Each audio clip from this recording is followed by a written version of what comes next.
When the washer won't start, if the washer has a power button, activate the power button.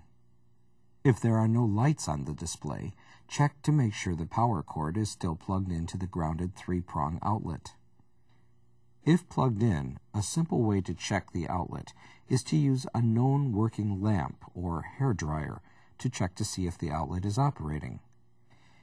If the outlet is on a GFCI outlet or shared circuit, check to see if the outlet needs to be reset.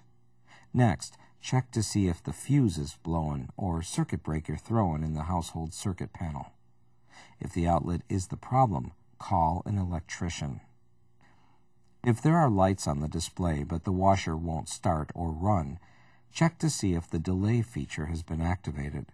If this feature has been activated, hit Cancel twice to cancel the cycle. Check to see if the control lock feature has been activated.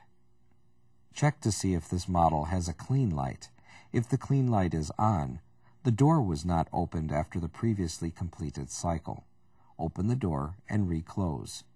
Make sure the door has closed completely. Try selecting a cycle again. On this model, the Start button must be held down for 1 second or more. If the washer still does not start or run, and/or the display is not working, then a service call may be required.